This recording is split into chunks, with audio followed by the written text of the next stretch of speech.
SportsBeat KC, the Kansas City Star's daily sports podcast. It's Friday, October 23rd, and I'm Blair Kirchhoff.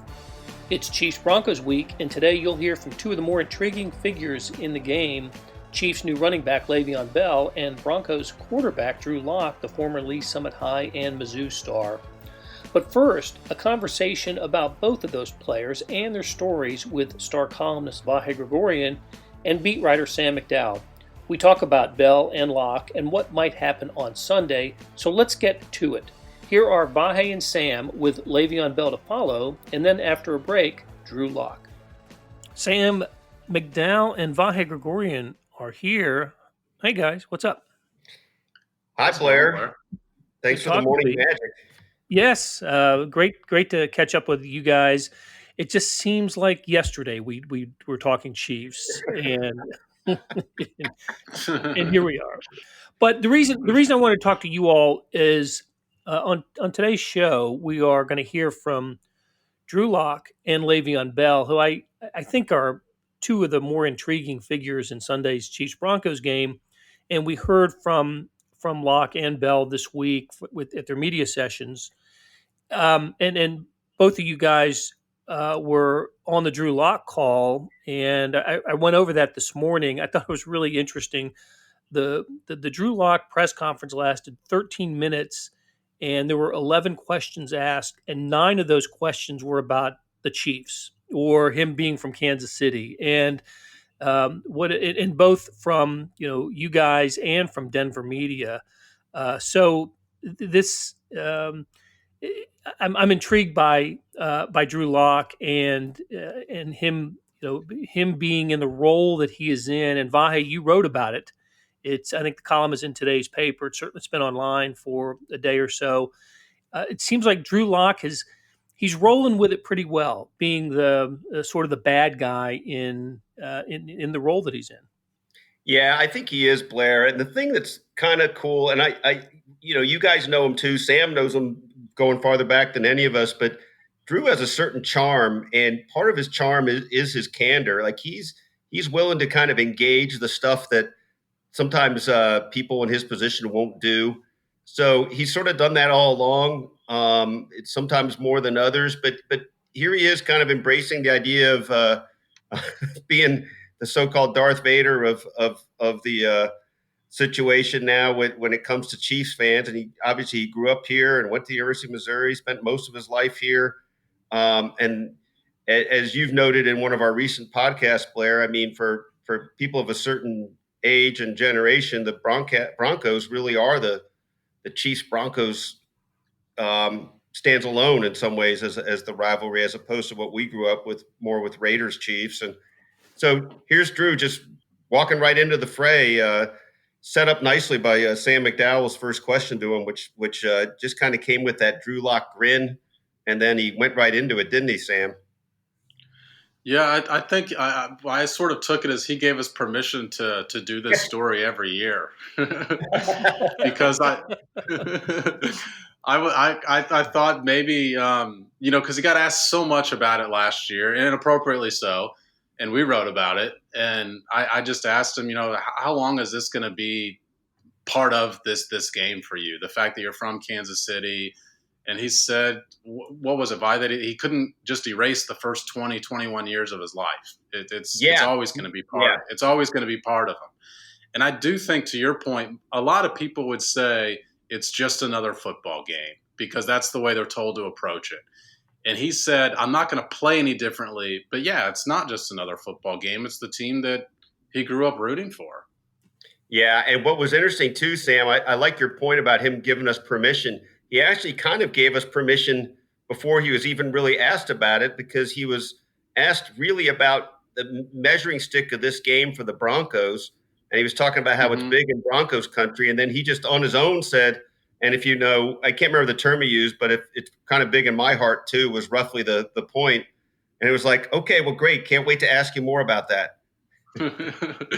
You never. That's a good point, because you never know how. I had planned on asking what I asked, and I'm sure you would plan on asking what you asked, both of which were related to that topic. And I thought the same thing whenever he said that too, because the Denver media got him first, even though we were on the call, and then it was opened up to us in Kansas City. And when he did say that to one of the questions from the Denver media, I did feel like he's going to work with us whenever we ask about Kansas City now. Right. Yeah. Same. He seemed eager and willing to entertain those questions that you guys and the Denver media asked him. He mentioned something too that I thought was interesting. The Chiefs will be the first team that he's faced for a second time, Yeah. and he spent some time talking about the maybe having an advantage at least in that area for him. This will be his ninth start as an NFL quarterback. He's 5-3 as a starter, and that included the Steelers game earlier this year in which he got hurt and missed the next several games. Came back started and played the entire game against the Patriots last week. Didn't have good numbers, but they won. They went to New England and won the game. So didn't get in the end zone, kicked 6 field goals. But I mean, when you go into New England and win and beat a Bill Belichick team, that's a nice W, I think for Drew. So, but he did lose to the Chiefs at Arrowhead in a snowy game last year, and it looks like the weather's gonna maybe have an impact on the game on Sunday with snow in the forecast. But it was entertaining, and I think you'll guys, our audience will enjoy listening to the Drew Lock interview and the questions that both you, Sam and Vahe, asked Drew Lock. Hey, Blair, let me chime in with something real quick. Just, it is interesting that they're 5-3 in games Drew has started, and otherwise, the last 2 seasons overall, I think they're 9-12.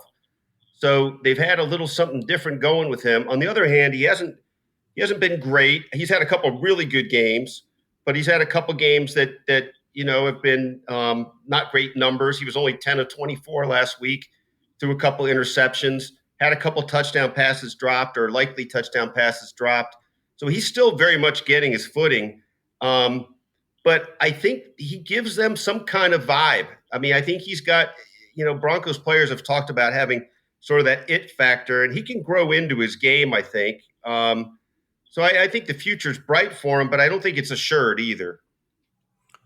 Well, I know Broncos fans are hoping beyond hope that he's the guy, right? Because they have gone through their Trevor Simeons and Brock Osweilers and Case Keenums and Paxton Lynch's, and ever since Peyton Manning retired after the Super Bowl victory after the 2015 season, it's just been a revolving door of quarterbacks in Denver, and they are hoping that Drew Lock is the guy, and we'll see. I mean, there's no guarantee. Yeah.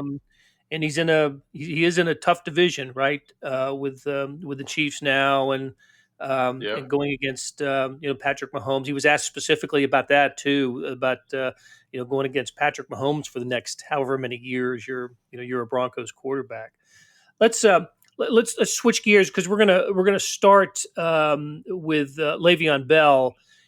Before we get to Drew Lock, we'll hear from Le'Veon Bell, who, wow, what an interesting guy, and just seemed to say all the right things this week when he met with reporters from the Kansas City media. And the other thing, I just have to say this because I don't know where else this might happen in the NFL, but whenever there's Chiefs introduce a new player, everybody who asks a question welcomes him to Kansas City, and maybe it's just me that notices that, but I just can't help but notice, hey, Le'Veon, welcome to Kansas City. Now here's my question. And just down the line, everybody, it's a friendly place, right? I mean, it's that Midwest, just that Midwest friendliness, I think.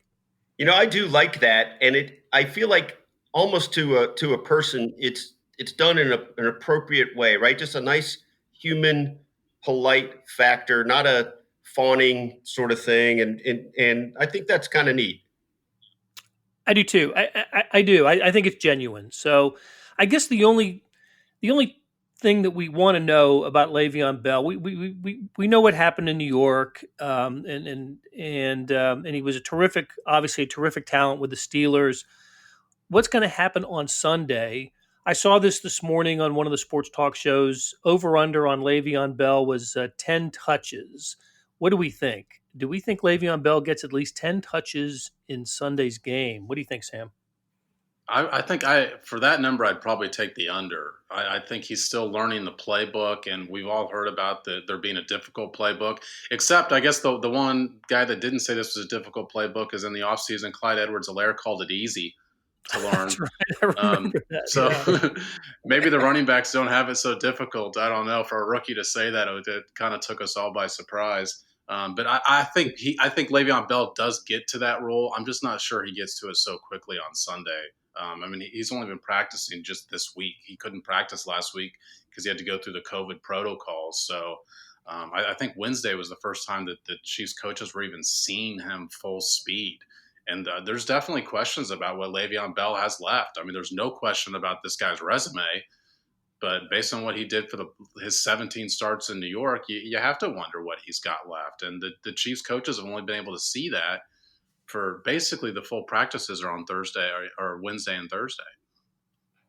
Yeah, I agree with Sam. I'd be surprised if he gets more than 10 touches. I'm not sure why they would rush that. I understand that if they think he's got it and he's already got a grasp of the playbook and everything, that they'll maybe be inclined to push it a little bit. But I don't know that there's urgency for them to do that. Obviously, Clyde Edwards-Helaire has been pretty stout to pretty dynamic. Looked like Darrell Williams had a moment or two last week where he had a little something extra going. So I don't think they have any necessity to rush it, and I'm not sure that behooves them in the long run either. Like, just get them going, right? Prime the pump a little bit this week. I think the Jets game might be a good time for him to play more. Yeah. And right. just to sort of bring this full circle, Blair, we talked about how Drew Lock was ready and willing for anything we asked. Le'Veon Bell was certainly not ready and willing to talk about what went wrong in New York. We asked him that in a multitude of ways. And, I lastly asked him why Kansas City could be different, just to try and come up with a different way to get at that question. And he did a little bit say it's not going to be so much downhill running. They do more horizontal. They do more misdirections. They get the running backs out in space in the passing game. And I don't know whether it seemed to me, but I'm not positive that he was referring to that's not the way it was in New York. That there wasn't quite so much creativity. So maybe that's a reason that he's a little bit better here in Kansas City or heck, maybe a lot better, because based on the numbers, they don't need him to be just a little bit better than what he produced in New York. He needs to be quite a bit better. He does. And to your point, Sam. Oh, sorry, Blair. Go ahead.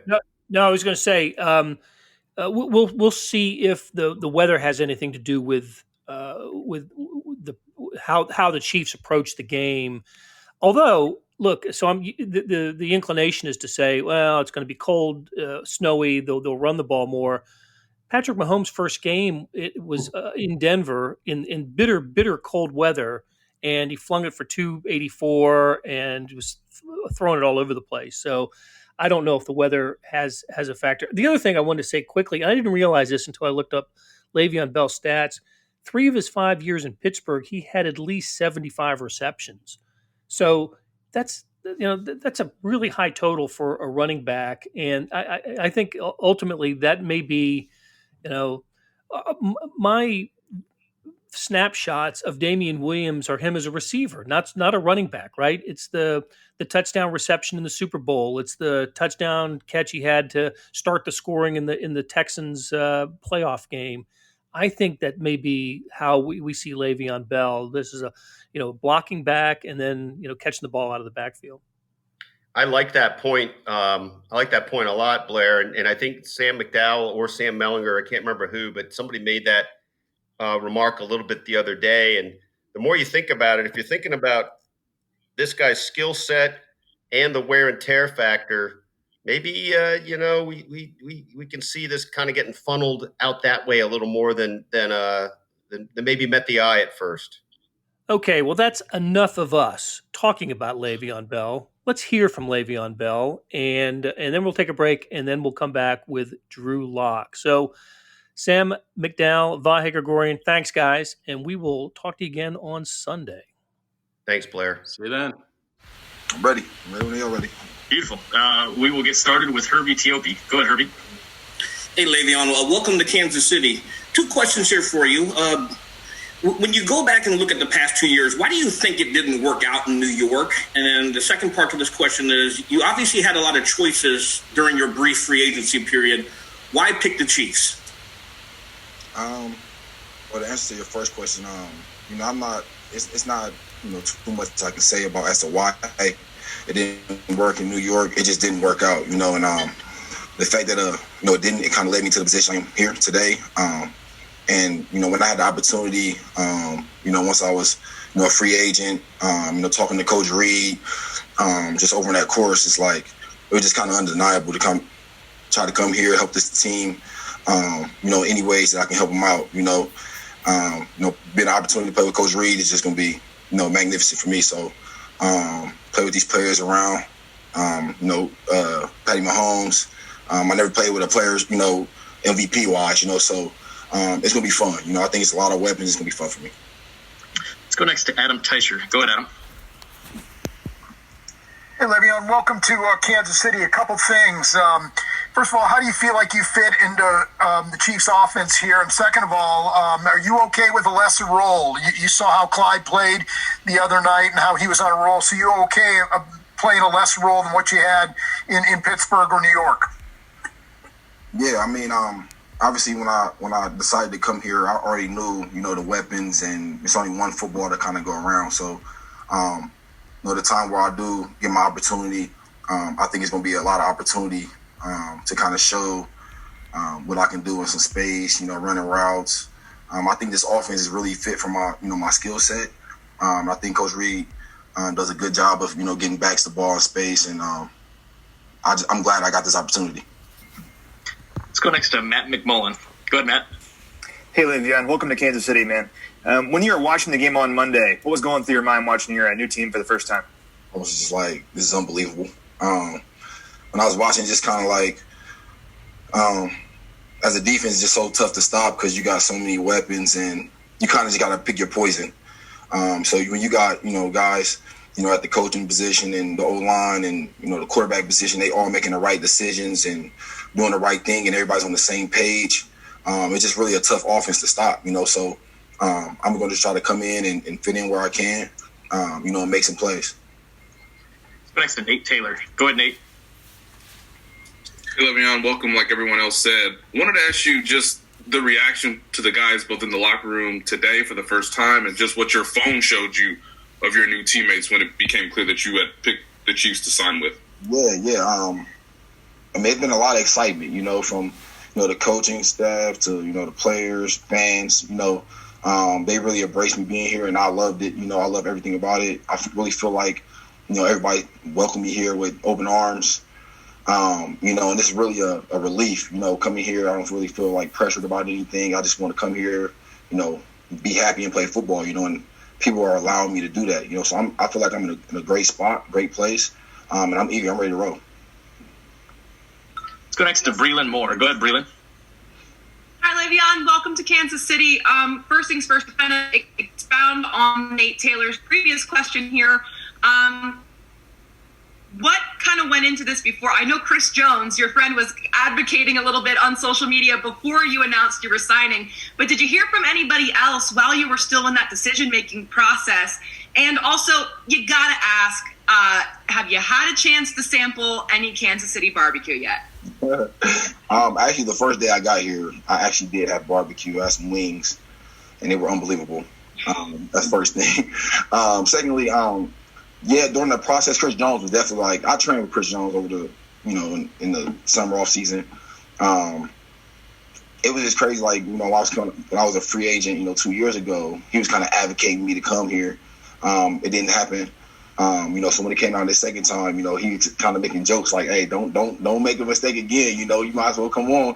Don't make the mistake again. And, he stayed in my ear on me about it. I'm glad he did. It ain't like he gave me much influence. I kind of wanted to come here anyway, but he definitely, was in my ear about it.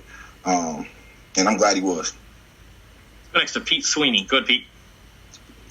Hey, Le'Veon, welcome to Kansas City. I know that there were interesting endings to both the tenures in Pittsburgh and New York. How do you think and in what ways can Kansas City realign with who you feel you are as a player? Obviously just coming here and just, getting on a great team, great coaching staff, just kind of just reinvent myself. I think I've played at a high level for so long. I've had like a year, 2 years where, it's not been a high level, people kind of look at it like that. So I just want to get back here and just get my feet back under me, get in a good offense, get the ball when I can, some space, not have too much pressure on me, just play football, not really, you go out there and play football. That's what I want to do. I think coming here is going to give me the opportunity to do that. It's a lot of players. I don't necessarily got to worry about, how many times I'm touching it or things like that. I think I just want to kind of fit in, and when I do get it, make plays, Let's go next to Ed Warder. Go ahead, Ed. Yeah, Le'Veon, as you change teams in the middle of the season, what are the things that are most challenging for you to learn in this offense so that you can play quickly, and what kind of role would you expect to have Sunday in Denver? I think the challenge is just really is like the terminology of, the words. So, prior teams, you kind of know what protections of names are. Here, it's just like different names and things like that. But it's not too tough. I think the longer I stay in my playbook, the more serious I am about my playbook, just the bigger my role would be. I just got to get a grasp of everything. I think so far I've been doing a good job, and I'm going to continue to grow. I know there's probably no limit to this offense and what he can do. So I just want to continue to grow and keep learning. We'll see where it goes. Got time for a couple more guys. We're going to go Sarin and then Sam McDowell. Go ahead, Sarin. Just real quick, and I'll follow up after this, Brad. Just can you, Le'Veon, I'm not sure how it works when a guy opts out in his number. You're wearing 26. Is that available? And you grabbed it? Was there some conversations? Did you have to do anything to get 26? I just asked, was it available? They said it was, so I said, okay. Easy enough. Okay, I didn't know if maybe it would be a no back. Your style, right? You kind of had you're the first guy to really just kind of come to a complete stop and take a look at what all is going around, right? And then hit the hole, find the hole, and burst off. Nobody had really ever done that. How is that? You had great blocking as well in Pittsburgh. I know you stand up for your offensive lineman there as well. But does that style work everywhere, or is that something that you got to kind of shift and adjust depending upon who's in front of you and how the play calls work? Everybody kind of like talks about my style, and I just feel like for me personally, there's times where I'm patient and there's times where I'm not. If the hole's there, I'm going to take the hole, but if it's not there, or if it's a small hole and I can create it, make it bigger, then that's when I try to improvise. I try to manipulate defenses, and that's when you see the patience kind of come in. But, if I'm running, outside zone or something, the hole's there, I'm just going to stick my foot in the ground and take it, but a lot of times in football, you see it, defenses get paid too, so they're going to make plays. They're going to have, the O-line may not get the greatest push on the D-line, and you may have to help the O-line out a little bit. That's when the kind of like the patience kind of come in. You kind of see like I'm kind of setting things up. So, it really depends on the play, I don't necessarily try to go in thinking I'm trying to be patient. I'm just kind of reading my blocks and improvising what happens. The last to Sam McDowell. Go ahead, Sam. Hey, Le'Veon. You watched the game on Monday night. You saw the way the Bills were trying to play against the Chiefs, and specifically just sort of the running lanes that opened up. So how different do you anticipate the defensive attention being on you here compared to what it was in New York? I think it'll be a lot different, just for the simple fact that, it's a lot of, we run a little bit more open sets here. I think there when we ran it, it's kind of a little more downhill. Here it's kind of like horizontal, reverses, misdirections, all type of things, So defense don't really know if you're coming inside, outside, or way outside, screens, all type of things. And I think, in this offense, there's so many guys carry the ball in so many different directions. It's kind of hard to prepare for one guy, So I think that's the biggest thing for me. Hey, it's Blair. We have a special subscription offer for SportsBeat KC listeners, unlimited digital access to the Kansas City Star's award-winning sports coverage. Sign up now for 1 year of Sports Pass for access to all the sports news, features, and columns presented on the kansascity.com site, and it's only $30. That's a 40% savings off our regular rate. Your subscription will automatically renew after the initial term at $50 unless you tell us to cancel. Your subscription helps support the sports coverage of kansascity.com and the Kansas City Star, and that support has never been more important. Please visit kansascity.com/SportsBeat KC offer to get this special offer. And as always, thanks for listening. Go ahead, Jeff. Drew, hey, just curious. Last year, the Chiefs were pretty aggressive in how they approached you. Would you expect that again? And are you getting a feel for kind of how defensive coordinators look at you as a player? Yeah, I mean, I feel like we can expect them to come at us. That's kind of their defense. So, I mean, they got guys that love to rush the passer. Tyrann Mathieu is an extremely skilled guy back there, especially with rushing the passer as well. All their corners and safeties can make plays on the ball. This is a tough task for us, without a doubt. And, we got to put together a good week of practice and just be ready to go. As far as how I feel D coordinators are playing us, I mean, we got a good amount of pressure last game. A lot of man, some zone here and there. So I feel like people are really mixing it up on us. Definitely not afraid to blitz me, try to get me to move around the pocket, make steps that, maybe I should have stepped up once, or maybe I should have pushed out of the pocket. As long as I know my job and I know where to go with the football, and I am, how do I say this? I am disciplined in my footwork and going from read to read, then I feel like you can really play me however you want. As long as I know my job, I'll be confident out there. Next one, Mike Liss.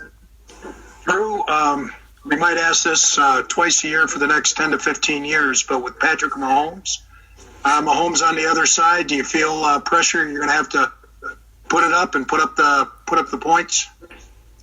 As a quarterback, you pretty much feel that pressure every single game to put up points. Pat has been known to put up a lot of points in that offense. So, I mean, if you want to go off stats and how many points they score a game, then technically speaking, you'd want to be a little prepared to have to put a lot of points up. But I feel like our defense is playing their butt off right now. I'm proud of the way they played last week. They kept us in that game, and there's no saying that they can't go out and play an awesome game on Sunday and do a great job. Kareem and Justin, maybe get a few guys back on the D line and just let those guys roll and come out their A game. We'll see how things turn out. Next one, Arnie Stapleton. Hey, Drew, a big point of emphasis was made this offseason on adding speed to your roster to kind of keep up with the Chiefs. What do you think a healthy Hamler would provide for your offense? And also, do you think Judy's kind of due for a big breakout? Yeah, KJ would be big. We've all been really excited to see him out on the field, and we got a little taste of that in Pittsburgh. And we're just excited for him to hopefully come back and, start helping us on the field a little bit. As far as Jerry goes, anytime Jerry Judy's on the field, you should expect a breakout day from him. That's just the type of player he is. That's the type of mentality that he brings to the field. And, that's the type of player that we all know he is on the offensive side of the ball. And anytime, any given Sunday, Jerry can come out and have a breakout day. Next one, Mark Kisler. This question is to be the best, you got to beat the best type of question. What kind of measuring stick do you think this game is, or is that overstated? Well, the measuring stick there is that it's a division game. That's big. And if you're going to look at it in the heart of Broncos country, it's even bigger. It's the Kansas City Chiefs, and if you want to look at it in my heart, it might be pretty big too. It's my hometown, and at the same time, I can't let that change the way I play. This is just a regular game. Go through my reads, try to push us down the field and score points. But no, this is just another week. This week, we're going to come out and prepare the same way, extremely hard, and be ready to go Sunday like it's any other Sunday. Guys, next we'll have Nick Kozminer and then open it up to the entire group. Go ahead, Nick. Yeah, Drew, obviously that was your only loss last year as a starter up there. What were just some of the biggest things you learned outside of, Jeff mentioned they came and they attacked you, but what were just some of the lessons that you learned after a game like that against a team that obviously went on to do what it did? Yeah, well, I found out I can still throw the football in snow. So that was a big first one for me. Found out a lot about just who their players are on defense. It's always nice to be able to play that team. Well, this would be my first time, actually, but playing a team that you've already played to where you know those guys. You know how they move. You kind of know how they think. I've seen Frank Clark rush the passer a couple times in that game. I've seen Chris Jones rush the passer a couple times in that game. It's just you know what to be aware of. You've got a good idea on who you think they are. Now they can come out and throw something completely different at us.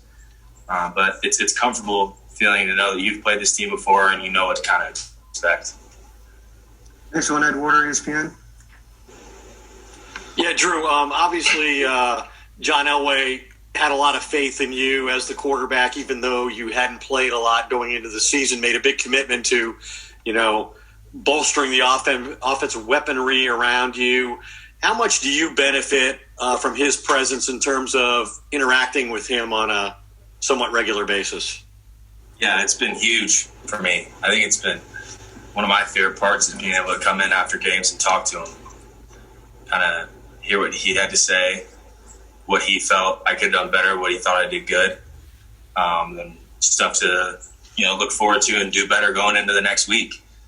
Anytime you got a guy like that in your corner, it's a huge help. And when I say after the game, I mean it's immediately after the game. I come in a little late because we do the press stuff and on the field to where I come in, it's almost halfway broken down with Vic. And me and him right after that, we'll talk. Emotions are high. It's a very real moment for both of us. And it's been nice to kind of have that feedback and talk right after the game. Next one, Sam McDowell, KC Star. Hey, what's up, Drew? Hey. You mentioned being your hometown. At what point do you feel like, that won't be part of your mind when you play these guys? Or do you think that's always going to be at least a little bit of piece of you when you play the Chiefs? Yeah, it's hard to forget 21, 22 years of your life, especially when I'm only 23 now. It's my first full year out of Kansas City. They'll always, everyone remembers their hometown. So there'll always be that feeling of, my parents are actually leaving Kansas City to come see the game type deal. It's nothing that makes you play different. It's nothing that, I'm so amped up this game this week. Here we go. Like, that's not how it works. You should be amped up for every single game every week. But it is cool. I'll say that. It is cool to be able to, kind of put the Darth Vader mask on and, steer away from Jedi and come to the dark side, so to say, over here in Denver. It's kind of like playing that guy. Hopefully I can be that guy and get a win this Sunday and start the rivalry a little bit. Next one, Troy Ryan. Yeah, Drew, good to see you, my man. You guys, is the locker room aware of the history of the 9 straight losses, and you want to be the villain? How much does it help you? How much confidence Shermer showed in you? We can always see kind of what a OC believes in a quarterback by the play calling. They had no fear of going deep a lot. So how much does that kind of help you when you return to the lineup? And are guys aware of that it's been since Manning that you've beaten the Chiefs? Oh, without a doubt. It's apparent. It's been said. I probably had it told to me 3 or 4 times today, and we don't even get to be around each other. We're doing all the virtual stuff. You hear it through virtual meetings, and it's being said. Be nice to maybe snap that streak, but yeah, it's definitely. I will say it's definitely a known thing, and we're excited about giving that opportunity to be able to stop that. And what was the second part of the question, Troy? When you were so many deep strikes in that game plan. How much did that give you confidence? Because how we see a game called kind of is a reflection of the confidence he has in you.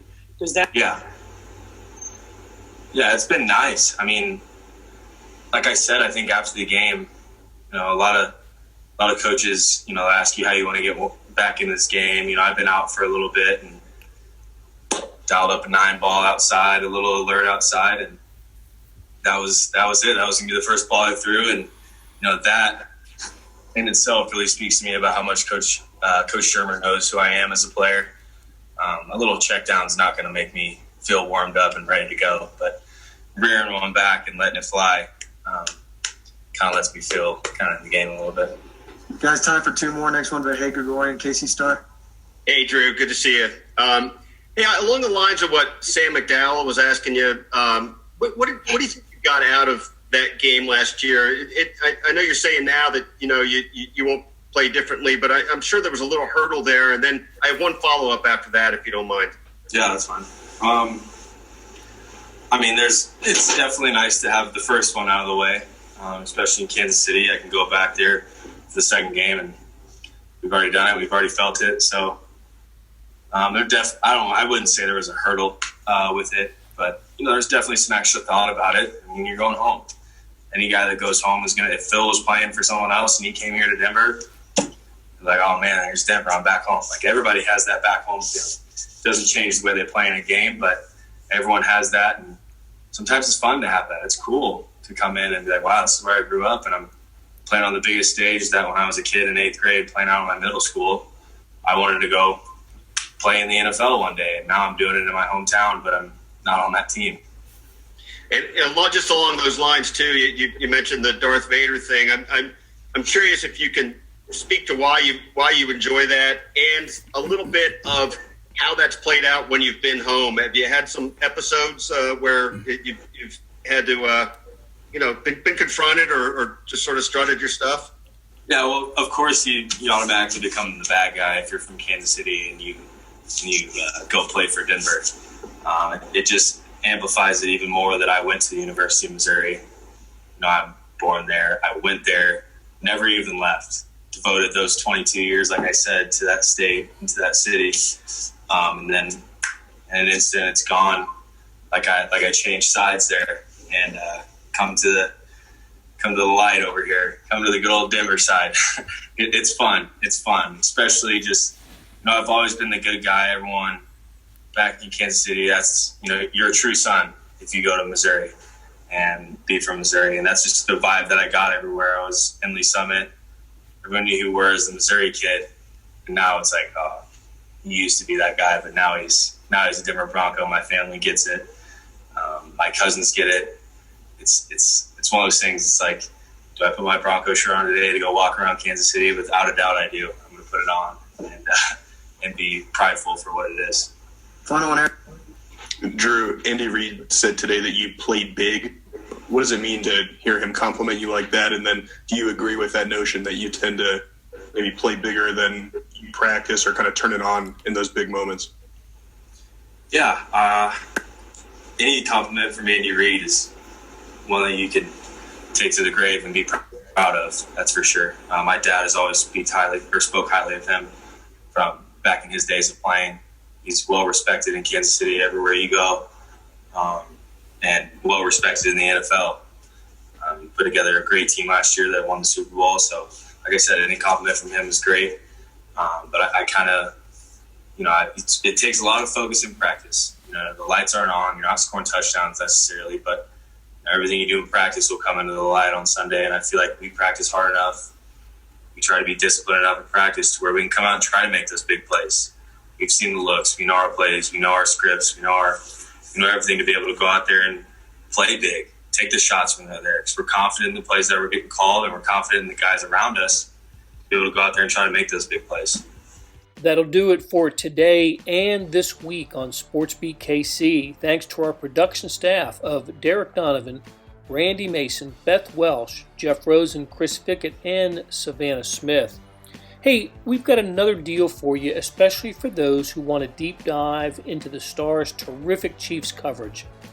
For a limited time, you can subscribe to Sports Pass for 99 cents a month. That's right, 99 pennies a month. After 3 months, it auto-renews at $5.99 a month unless you cancel. How do you get this deal? Go to kansascity.com/sportspass2020. That's kansascity.com/sportspass2020. Do you want more than just sports coverage? I know I do.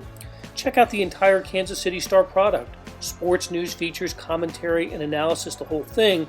You get all the stories written by my talented colleagues, plus additional news, sports, and business coverage with the e-edition. The details for all of these deals can be found at account.kansascity.com/subscribe. And if you're having trouble hunting down any of these offers, send me an email, bkirkhoff@kcstar.com, and I'll get you to the right place. Whether it's the Sports Pass or the full subscription, you're getting and supporting the best sports and news coverage in Kansas City and helping us produce programs like SportsBeat KC. Thanks for listening, and we'll be back on Monday with a breakdown of the Chiefs-Broncos game.